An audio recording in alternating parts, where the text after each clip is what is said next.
Money is something we all think we understand, but most of us don't truly grasp its psychology. We'll tell ourselves, I just need more money. If I had more income, I'd be happy. If I make the right investment, life will be better. But what if the real issue isn't how much money you make? What if the real challenge is how your mind interacts with money?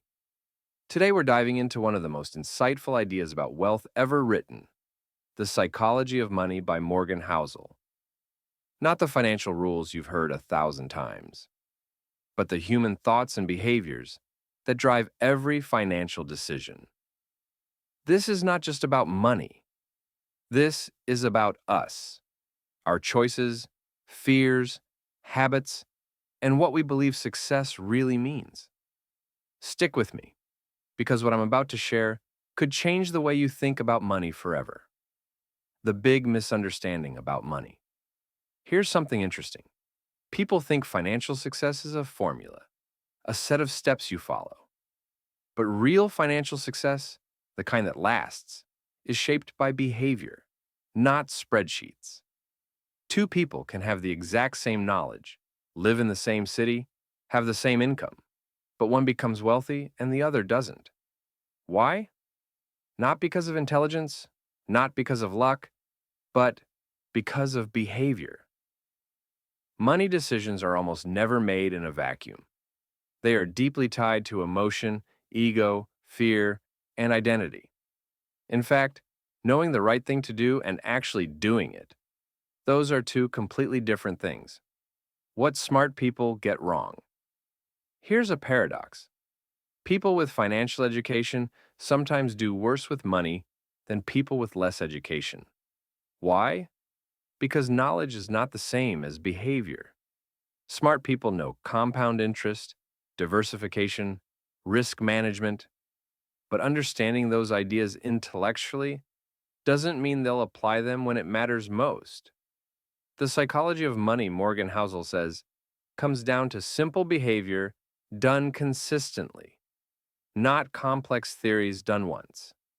In other words, financial success is not about what you know, it's about how you behave. And that's why the psychology of money is the most important part of wealth. The importance of saving. Let's start with something so basic, yet so often misunderstood. Saving is not just about having money. Saving is about freedom. It's about having options. You can invest. You can take risks. You can sleep at night. But here's the twist. You don't save money just to spend it later.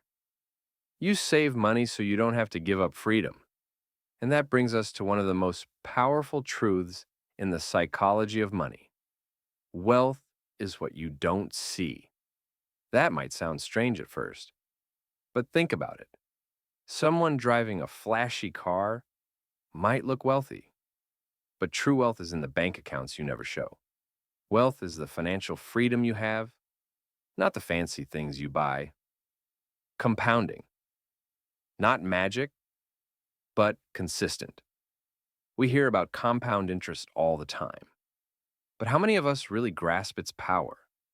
Compounding doesn't work overnight. It doesn't reward impatience. It doesn't reward luck. It rewards consistency. Small gains, repeated over time, build huge results. And the surprising part? Most people give up before compounding even begins to shine. They expect instant results. They take profits too early. They chase quick wins. But the secret of compound growth is that it works slowly until one day it works very fast. That's how wealth really grows. Not in big leaps, but in steady steps. The role of luck and risk. Here's a truth most people don't like. Luck plays a bigger role in success than we admit. Yes, skill matters, hard work matters. But luck influences outcomes in ways we often overlook.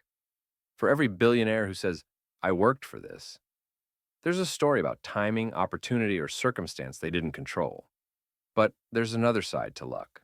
Risk. If luck creates opportunity, risk destroys opportunity.